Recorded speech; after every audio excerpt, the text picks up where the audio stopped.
کہ حبشہ چلی گئی، ان کا خامد وہاں مرتد ہو گیا، ہر وقت اللہ سے ایمان کی سلامتی مانگا کرو، پتہ نہیں کب اللہ کیا کہ نظر کرم ہٹے اور ہم مردود ہو جائیں۔ وہ وہاں سے ہجرت کی کہ مکے والے تنگ کرتے ہیں، وہاں جا کے صحیح ہوگا۔ شراب لگ گئی، میرے نبی نے کہا شراب ام الخبائث ہے، ساری خباثتوں کی ماں ہے شراب، ساری خباثتوں کی ماں ہے شراب، چھوڑو توبہ کرو۔ میرا رب کہتا میں خود اپنے ہاتھوں سے پلاؤں گا، وَسَقَاهُمْ رَبُّهُمْ شَرَابًا طَهُورًا، تمہارا رب تمہیں اپنے ہاتھوں سے پلائے گا۔ وہ مر گیا، یہ بیوہ ہو گئی، تو اللہ تعالیٰ کی طرف سے اشارہ ہوا ام حبیبہ سے نکاح کیجئے۔ تو آپ نے ام حبیبہ کے لیے خالد بن سعید رضی اللہ تعالیٰ عنہ، وہ بھی وہیں تھے، ہجرت کر کے گئے ہوئے تھے، نکاح کا پیغام گیا تو نجاشی نے کہا میں اللہ کے نبی کا وکیل بنوں گا، میں وکیل بنوں گا۔ ام حبیبہ کے وکیل بنے خالد بن سعید بن عاص، اور اللہ کے نبی کے وکیل بنے نجاشی۔ تو نکاح ہو رہا ہے، خالد بن سعید بن عاص آئے، ام حبیبہ ابشری، ام حبیبہ تمہیں بشارت ہو، اللہ کے رسول نے تمہیں اپنی زوجیت میں لینے کا ارادہ کیا ہے، تمہیں قبول ہے؟ تو انہوں نے کہا مجھے سوجان قبول ہے، سوجان قبول ہے۔ تو خالد بن سعید دربار میں آئے، نجاشی نے دربار سجایا، پورے شاہانہ ٹھاٹ باٹ سے سجایا، اور سارے اپنے خواص کو بلایا، اور پوری شادی کا زوردار اس نے انتظام کیا۔ اور پھر خالد بن سعید نے آ کر کہا کہ میں ام حبیبہ کی طرف سے ایجاب لایا ہوں۔ تو انہوں نے کہا تم سب گواہ رہو، میں محمد الرسول اللہ صلی اللہ علیہ وسلم کی طرف سے ام حبیبہ کو ان کے نکاح میں دیتا ہوں اور ان کی طرف سے قبول کرتا ہوں۔ پھر نجاشی نے اس میں دعوت ولیمہ کی، سارا اس نے حبشہ اکٹھا کر لے گا، آؤ آج میرے نبی کا ولیمہ کھاؤ۔ شادی میں تکلف بھی جائز ہے، سادگی بھی سنت ہے، تکلف بھی سنت ہے، درمیانہ درجہ بھی سنت ہے، یہ سارے طریقے سنت ہیں، صرف سادگی نہیں ہے، تکلف بھی ہے۔ ہاں حرام نہ ہو، ہاں ریاکاری نہ ہو، دکھاوا نہ ہو، شہرت نہ ہو، ناچ گانا نہ ہو، آتش بازی نہ ہو، چاہے سارے کوئٹے کو دعوت ولیمہ میں بلاؤ۔ تمہارے نبی نے حضرت زینب کے ولیمہ پر سارے مدینے کو روٹی کھلائی تھی۔ یہ ہمارے دیندار لوگ کہتے ہیں تھوڑی سی کوئی تکلف کرے کہتے بڑی بے دینی ہے، بڑا اسراف کیا ہے، بڑا اسراف کیا ہے، اسے تو مسجد پوری بن سکتی تھی۔ اور یہ جو دنیا دار لوگ ہیں یہ کہتے ہیں لڑکی نہ ناچے، شراب نہ چلے تو شادی کوئی نہیں۔ یہ دونوں تصور غلط ہیں، یہ دونوں تصور غلط ہیں۔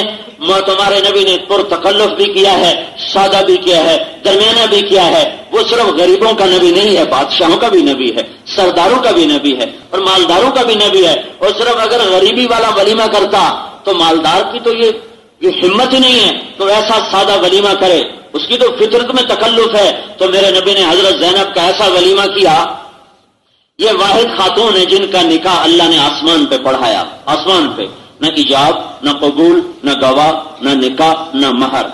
یہ ساری باتیں تو شرط ہیں، لڑکی کی طرف سے ایجاب، لڑکی کی طرف سے قبول، ایجاب قبول نہ ہو تو نکاح باطل۔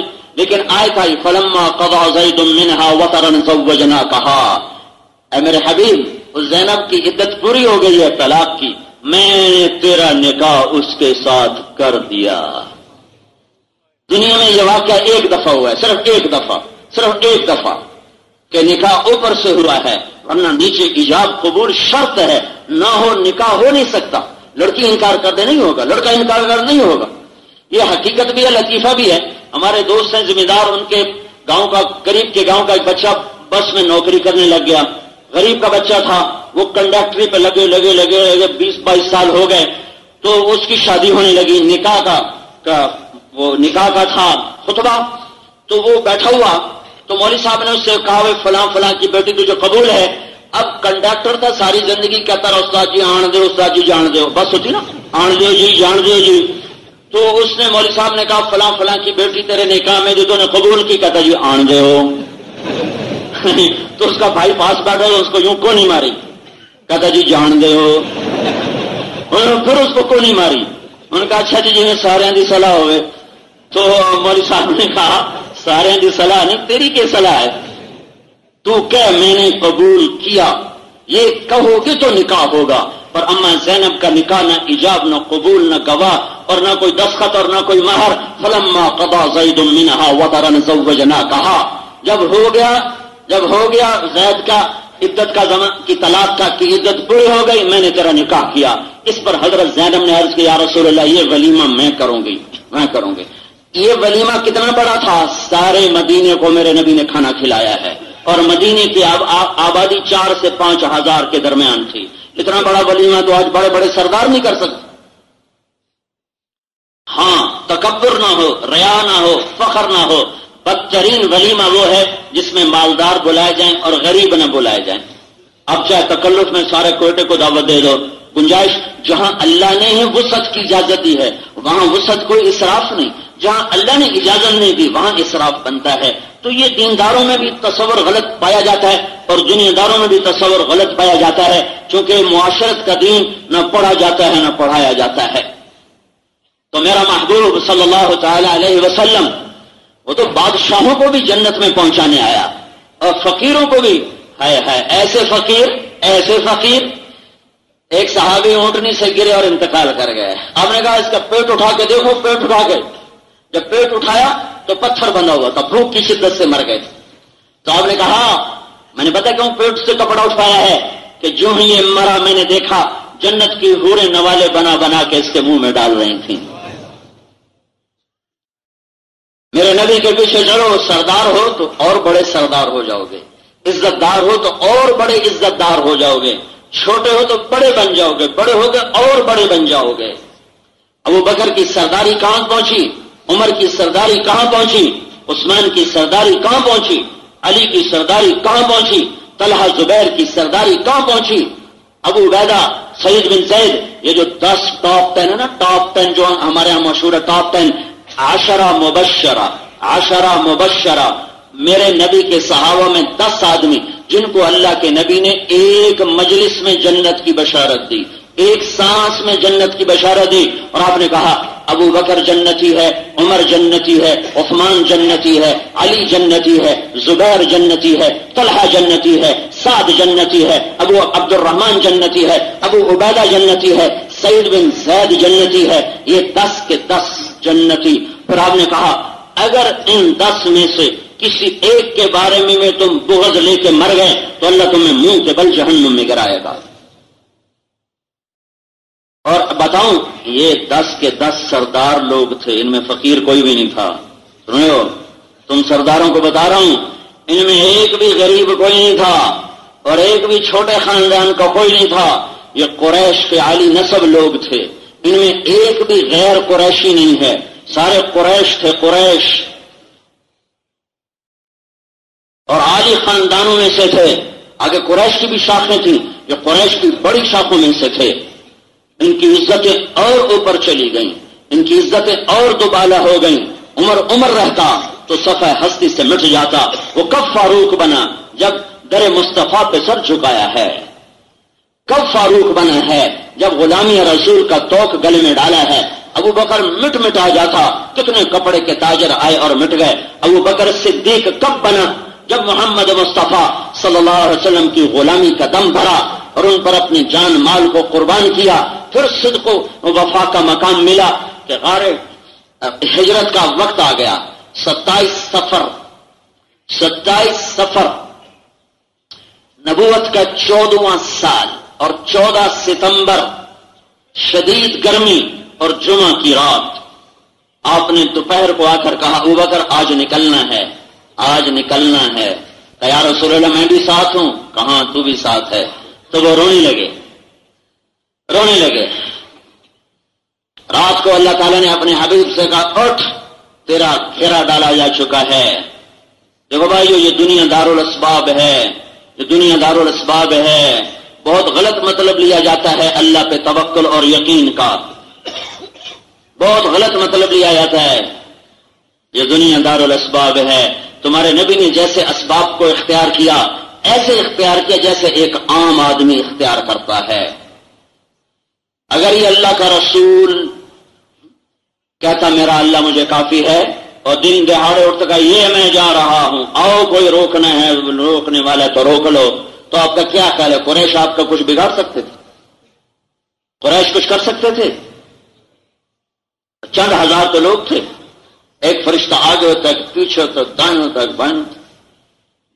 نہیں، جیسے ایک کمزور آدمی طاقتور دشمن سے چھپ کے نکلتا ہے، ویسے ہی میرے نبی نے اختیار کیا راستہ، تاکہ تمہیں بتایا جائے کہ توکل کا مطلب یہ نہیں ہے کہ مصلی پہ بیٹھ کے دعائیں مانگنا شروع کر دو۔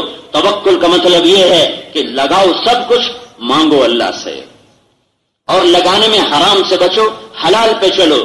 جو توکل والا نہیں ہوتا وہ سچ بھی بولتا ہے، جھوٹ بھی بولتا ہے، رشوت بھی لے لیتا ہے، تنخواہ بھی لے لیتا ہے، سود بھی لے لیتا ہے، اور تجارت میں سے بھی نفع لے لیتا ہے۔ جو کہتا ہے میرا اللہ مجھے کافی ہے، وہ حرام سے بچتا ہے، کٹ جائے، مر جائے، مٹ جائے، کہتا حرام کی طرف نہیں جاؤں گا۔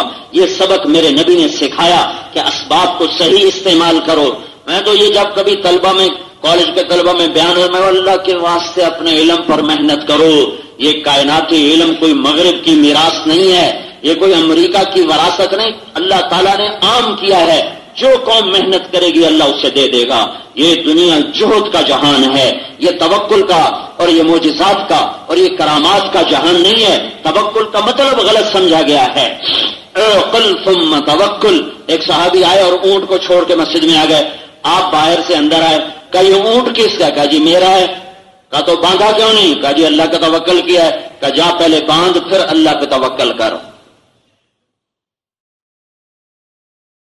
تبلیغ میں 4 مہینے لگا کے کہتے ہیں دوائی نہیں کھانی اللہ سے ہوتا ہے۔ کیسے بے وقوف ہے؟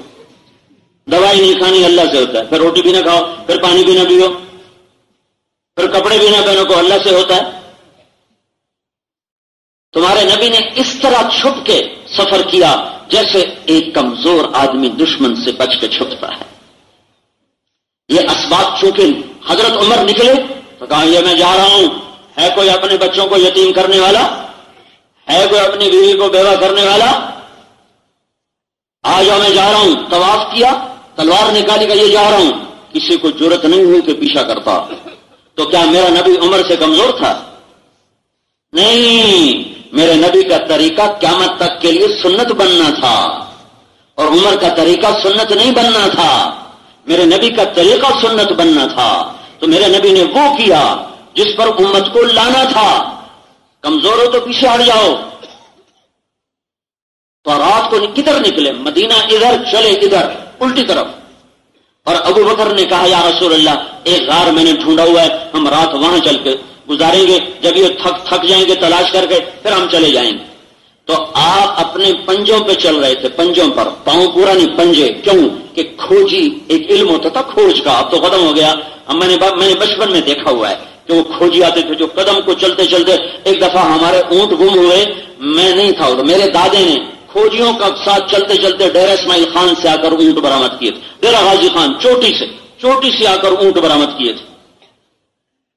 وہ ایک علم تھا۔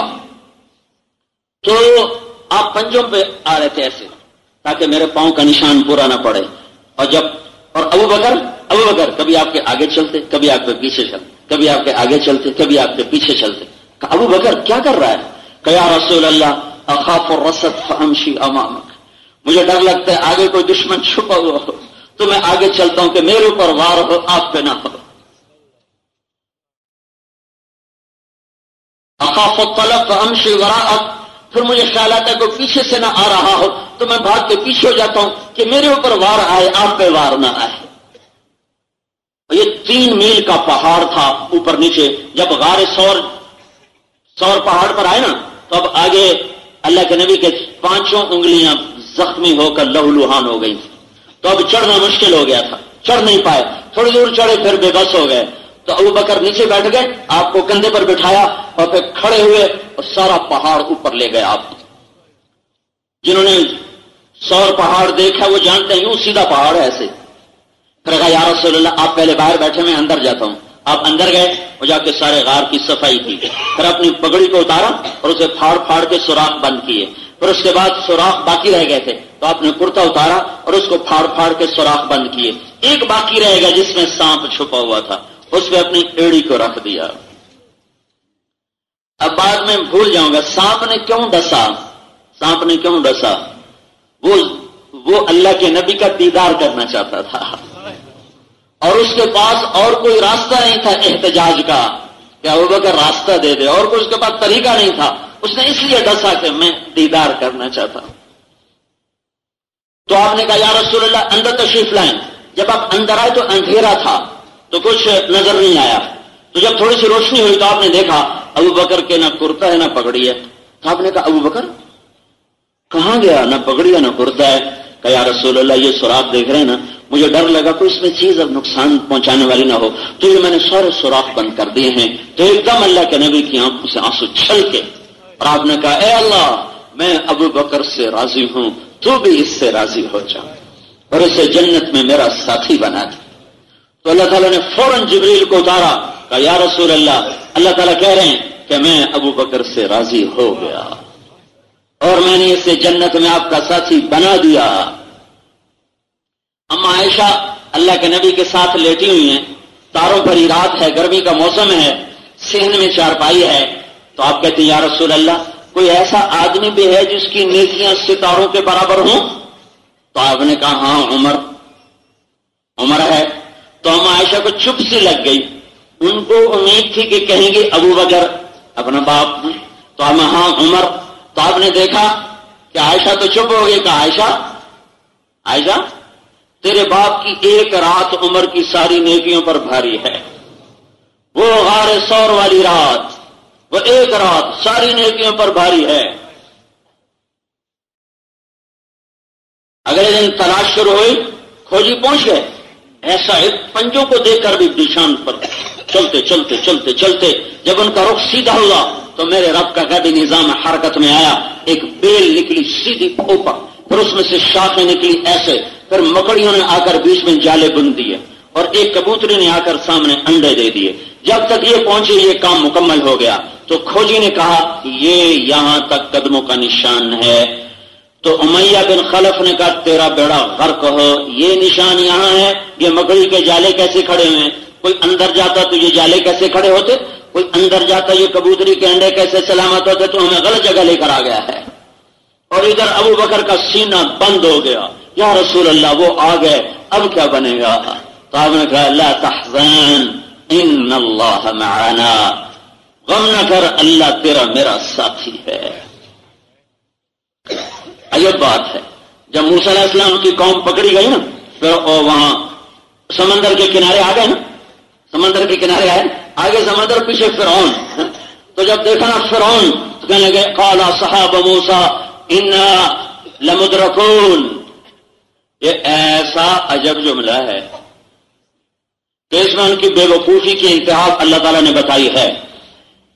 انا پھر لام پھر اس میں مفعول کے ساتھ لمدرکون، ان کو اپنے نبی کا کوئی غم نہیں رہا۔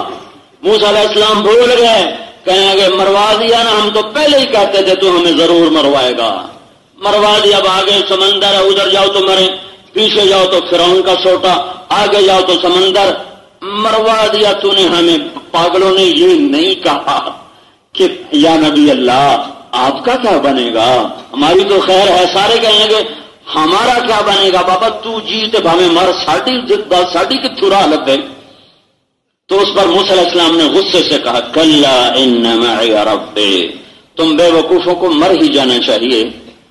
کلا کا یہ مطلب ہے تم بے وقوفوں کو مر ہی جانا چاہیے فرعون کے سوٹے سے اور سمندر کی موجوں سے، پر میرا رب میرے ساتھ ہے، میری طفیل تمہیں بھی راہ مل جائے گا۔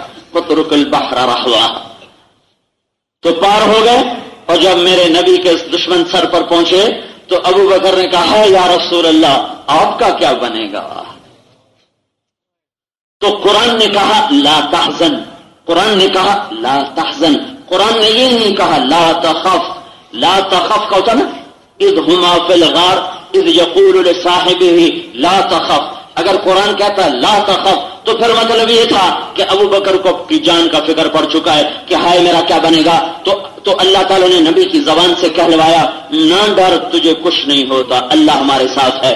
تو قرآن نے لا تخف نہیں کہا، قرآن نے ابو بکر کی کیفیت بتائی لا تحزن، لا تحزن، لا، باہر کے صدمے سے جو کیفیت بنے اس کو کہتے ہیں حزن، اور اپنے اندر جو خوف کی کیفیت بنے اس کو کہتے ہیں خوف۔ تو میرا نبی کہہ رہا ہے ابو بکر میری ہلاکت کا غم نہ کر، اللہ تیرا میرا ساتھی ہے، اللہ تیرا میرا ساتھی ہے۔ وہ دنیا کے بھی بڑے بنے اور آخرت کے بھی بڑے بن گئے، امت کو سنبھالا۔ وہ اسلام سے پہلے بھی بڑے سردار تھے اور مکے کی لڑائیوں کے فیصلے کیا کرتے تھے۔ جیسے آپ کے یہاں بعض سردار پر لوگ متفق ہوتے ہیں تو لوگ وہاں فیصلے لے کر آتے ہیں، تو ابو بکر مکے کے سردار تھے اور فیصلے آتے تھے۔ جب غلام رسول بنے تو کائنات کی سرداریوں پر ٹنکا بج گیا، اور آج تک ان کے لیے وہ اعزاز اللہ نے بخشے جو اس کے بعد کسی انسان کے نصیب میں نہ آئے۔ اور پھر کیا ہوا؟ عمر فرمایا کرتے تھے، عمر ابو بکر ایک رات اپنی دے دے، ایک دن اپنا دے دے، میری ساری زندگی لے لے۔ ایک رات ایک دن، ساری زندگی لے لے۔ رات کون سی؟ جو میں نے ابھی بتائی ہے، اور دن کون سا؟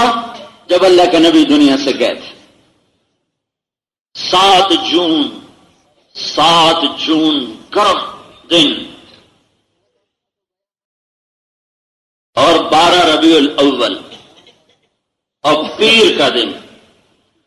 فجر کے وقت حشاش بشاش تھے اور امت کو نماز پڑھتے دیکھا، ابو بکر نماز پڑھا رہے تھے تو حضرت انس فرماتے ہیں ہم سب نماز کے اندر ہی آپ کو دیکھنے لگے، ایسے بے قابو ہو گئے۔ تو ابو بکر آئے کہ یا رسول اللہ آج آپ کی طبیعت ٹھیک لگتی ہے، اجازت ہو تو میں اپنی بیوی کے پاس چلا جاؤں۔ دوسری بیوی وہ اوالی میں رہتی تھی 3-4 میل دور، ہم نے کہا چلے جاؤ۔ ادھر وہ گئے، ادھر بلاوا آ گیا، ہے جانا تو ہر ایک نے، پر میرا نبی عجب شان سے آیا، بھی عجب شان سے گیا، بھی عجب شان سے۔ 22 اپریل 571 عیسوی، 12 ربیع الاول، یکم جیٹھ 628 بکرمی، پیر کی صبح 4:20 پر آپ دنیا میں تشریف لائے۔ میں نے کیوں کہا 4:20؟ اس وقت تو گھڑی نہیں تھی۔ 22 اپریل آپ صبح صادق کے وقت آئے۔ 22 اپریل مکے میں صبح صادق 4:20 پر ہوتی ہے، اور جب آپ پیدا ہوئے تو آپ کا ختنہ ماں کے پیٹ سے ہوا تھا، باہر نہیں ہوا۔ جب آپ پیدا ہوئے تو آپ کی ناف ماں کی آنکھ سے جدا تھی، باہر نہیں کاٹا گیا۔ جب آپ پیدا ہوئے تو آپ دھلے دھلائے باہر آئے، دھلے ہوئے، پاک صاف، باہر غسل نہیں دیا گیا، دھلے ہوئے آئے۔ تو کہا آمنہ تیرا لال کیسا ہے؟ آپ کی دائی کا نام تھا شفا بنت عمرہ۔ کہ یہ تیرا لال دیکھ تو سی، تو دھلا دھلایا، ناف کٹی ہوئی، ختنہ ہوا۔ ماں نے بھی دیکھا، پہلو میں لٹایا، اس بچے کی عمر 10 منٹ 15 منٹ، پہلو میں لٹا کے جو چھوڑا تو ایک دم ایک بھرپور طاقتور انسان کی طرح کروٹ بدلی اور سجدے میں سر رکھ دیا، اور دونوں ہاتھ ایسے اٹھا لی، یوں جیسے ایک طاقتور آدمی ایسے یوں اپنے سجدے میں سر رکھا کافی دیر، پھر یوں سر اٹھایا اور سیدھے ہاتھ کو پورا اوپر کر کے شہادت کی انگلی کو یوں کیا تو ساری کائنات حضرت آمنہ پہ روشن ہو گئی، اور ایران، روم، حیرہ، عراق اور یمن کے محلات بالکل سامنے آ گئے۔ تو ماں تو ڈر گئی کہ یہ کیا ہو رہا ہے، اٹھا کے گود میں لیا تو ایک دم گھر کی چھت پھٹی اور ایک بادل دھند اندر آئی۔ آپ کے یہاں دھند ہوتی ہے جو پنجاب میں ہوتی، کبھی آپ کو اندازہ نہیں، جب دھند ہوتی ہے نا تو 2 فٹ چیز نظر نہیں آتی آگے، تو ایک دم دھند چھائی اور یوں لگا حضرت آمنہ کو جیسے بچہ گود میں کوئی نہیں ہے، غائب ہو گیا۔ تو بادل کے اندر سے آواز آئی طوفوا بہ مشارق الارض ومغاربها لیعرفوا باسمہ ونعتہ وصورتہ، اس بچے کو مشرق مغرب شمال جنوب پھرا دو تاکہ دنیا کو پتہ چل جائے یہی ہے سردار کائنات۔ تم سارے سردار اس سے غلام بنو تو تمہیں اللہ اس سے بھی بڑا سردار بنا دے گا، تم سارے خواص اس کے غلام بنو تمہیں اللہ اس سے بھی بڑا خواص بنا دے گا۔ بتاؤ ساری کائنات کو یہی ہے جس کے طفیل زمین بچھی، آسمان کھڑا، چاند چمکا، سورج دہکا، تارے جھل ملائے، مشرق مغرب کا نظام چلا، ہوائیں چلی، بادل برسے اور ندیاں بہیں، آبشاریں گنگنائیں، یہ وہی ہے۔ اور تم اسے ٹھکراؤ گے ایک دن، تم اسے کہو گے وہ پرانے زمانے کے طریقے تھے، آج نیا دور ہے۔ کس کا دور ہے؟ اندھوں کا، دیوانوں کا۔ جو قوم اللہ کو نہ پہچانے اسے تم بڑا سمجھتے ہو۔ اور پھر کیا آواز آئی؟ یہی ہے پہچانو اسے، اس کی ذات کو، اس کی صفات کو، اس کی شخصیت کو. اور پھر آواز آئی اسے آدم کے اخلاق دو، اسے شیش کی معرفت دو، اسے نوح کی شجاعت دو، اسے ابراہیم کی دوستی دو، اسے اسماعیل کی قربانی دو، اسے صالح کی فصاحت دو، اسے لوط کی حکمت دو، اسے اسحاق کی بشارت دو، اسے اسحاق کی رضا دو، اسے یعقوب کی بشارت دو، اسے یوسف کا حسن و جمال دو، اسے موسیٰ کی شدت دو، اسے یوشع کا جہاد دو، اسے دانیال کی محبت دو، اسے الیاس کا وقار دو، اور اسے ایوب کا دل دو، اسے داؤد کی زبان دو، اسے یونس کی اطاعت دو، اسے یحییٰ کا زہد دو، اسے یحییٰ کا تقدس دو، اسے عیسیٰ کا زہد دو، اور تمام نبیوں کو جو میں نے دیا سارا اس بچے کو دے دو. آپ کا آنا بھی عجب تھا. ماں تو پریشان ہو گئی یہ کیا ہو رہا ہے، اور جب وہ بادل ہٹا اور دھند چھٹی تو آپ کا چہرہ ایسے چمک رہا تھا جیسے 14ویں کا چاند چمکتا ہے. ہے حضرت عباس تو بڑی دیر بعد مسلمان ہوئے نا، فتح مکہ کے قریب. کہنے گے یا رسول اللہ مجھے پتا تو پہلے چل گیا تھا شان بڑی اونچی ہے. تو کیسے؟ کہ آپ چھوٹے سے تھے، چھوٹے چارپائی پہ لیٹے تھے، چارپائی پر، اور آپ ایسے ایسے ٹانگیں مار رہے جیسے بچہ نہیں ہوتا یوں ٹانگ مارتا ہے، یوں ہاتھ مارتا ہے. کہ میں تھوڑی دیر میری نظر آسمان پر پڑی تو 14ویں کا چاند تھا، تو جب آپ ہاتھ ہلاتے تو چاند ادھر ہو جاتا، جب یوں کرتے تو چاند ادھر ہو جاتا، آپ کلاس ادھر جاتے چاند ادھر ہو جاتا. کہ میں حیران پریشان، کبھی ادھر دیکھوں کبھی ادھر دیکھوں، یہ کیا ہوا وہ کیا ہوا. تو آپ نے کہا کان القمر ینادینی ویحاکینی ویمنعنی من البکا. چاند مجھے لوریاں سناتا تھا، مجھ سے باتیں کرتا تھا. ہماری تو کہاوت ہے نا، چندہ میاں لوری سنے ہیں، چندہ لوری سنا، اور آپ میرے نبی کو حقیقی طور پہ چاند کہانیاں لوریاں سناتا تھا.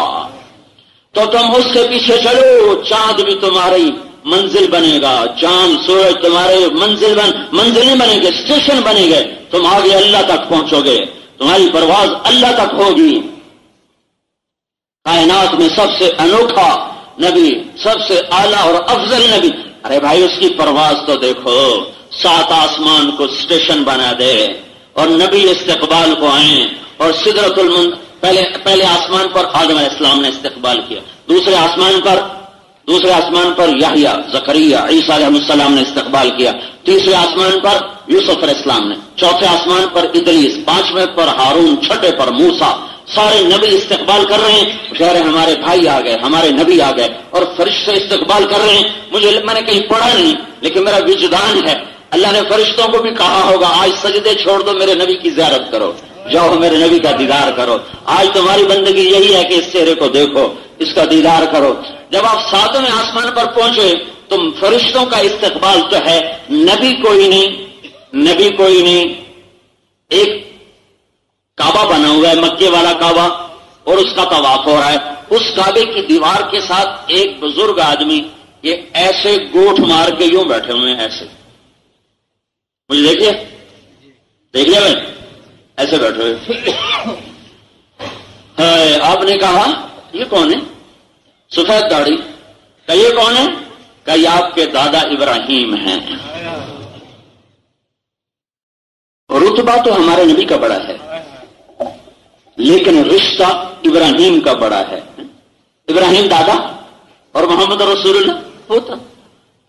چونکہ آپ کہاں جاتے ہیں نسب میں؟ محمد بن عبداللہ بن عبد المطلب بن ہاشم بن عبد مناف بن قصی بن کلاب بن مرہ بن کعب بن لوی بن غالب بن فہر بن مالک بن ندر بن کنانہ بن خزیمہ بن مدرکہ بن الیاس بن مدر بن نزار بن معد بن عدنان بن اود بن حمیسہ بن سلامان بن عوس بن بوز بن قموال بن ابی بن عوام بن ناشد بن حزا بن بلداس بن یدلاف بن طابخ بن جاہم بن ناحش بن ماخی بن عیفی بن عبقر بن عبید بن الدعاء بن حمدان بن سنبر بن یثربی بن یحزن بن یلحن بن ارعوا بن عیبی بن زیشان بن عیسر بن اقناد بن ایہام بن مقصر بن ناحف بن زارع بن سمی بن مزی بن عوض بن عرام بن قیدار بن اسماعیل اور بن ابراہیم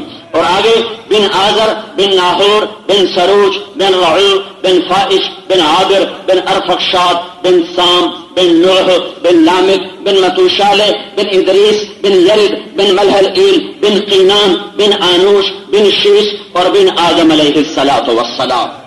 ابراہیم دادا، یہ پوتا، مرتبہ ان کا بڑا، رشتہ ان کا بڑا. ایمان کی تازگی اور دینی معلومات کے اضافے کے لیے بہترین کوالٹی کی شاندار audio cassette, Islamic audio cassette, سبھی طرح کے نعت، تقریر، قرات اور استماعت کے ہوئے بیانات کے شاندار audio cassette, Islamic audio cassette. Islamic audio cassette خریدنے کے لیے اسلامک آڈیو کیسٹ سینٹر 231 بستی نظام الدین، نئی دلی 13.